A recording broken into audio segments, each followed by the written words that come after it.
Hello, everyone. Welcome back for your week 26 of PE. We are, this week, you have your warm up, and this is similar to last week's but different. So, this is rock, paper, scissors number 2 challenge. So, you're going to go through and play that as your warm up for this week, right? Some rock, paper, scissors. I know here at school, the younger students have been doing some rock, paper, scissors for their warm up and they love it. So, I know a good game of rock, paper, scissors is always something fun. After you do the warm up, we are wrapping up our bicycle skills here at school. So we are working on a couple different things. We are going to do a couple different challenges. One of them is called Balance Beam, where the students are going to try and ride and stay on a designated line. So kind of think about if you're on a balance beam and you're walking the balance beam, you're trying to stay on that balance beam without falling off. So for us, the kids are going to have a designated line and they're going to have to try and ride only on that line and balance only on that line. So that's going to be their first challenge. The second challenge is a slow ride. So basically, they're going to have to go from one end of the blacktop to the other end of the blacktop. And they'll go against some people on the other teams.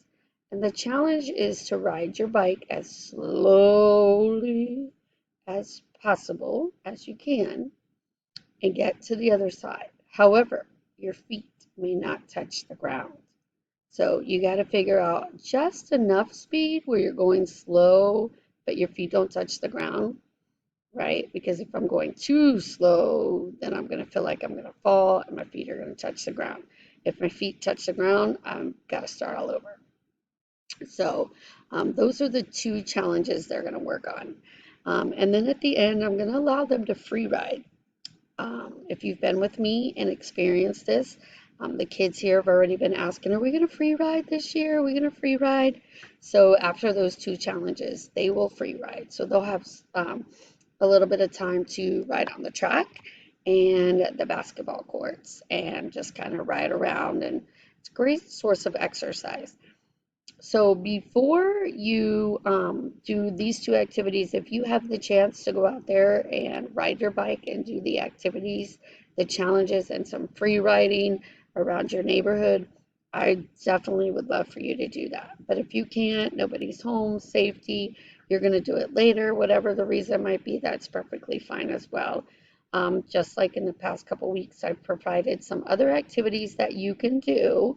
Um, if you can't get out there and ride your bike to practice the skills that we're doing. So those other activities are the scavenger hunt. You are familiar with those.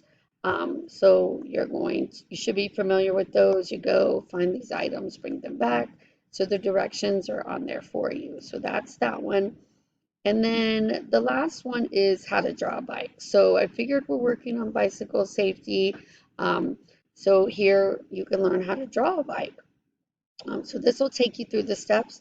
I would suggest to incorporate some movement that maybe after you draw, you take 1 minute and do some type of exercise. So you would pause the drawing video, do some type of exercise, run in place, jumping jacks, lunges, squats, sit-ups, push-ups, things like that, so that you are getting some physical movement, which is going to help you with your drawing as well.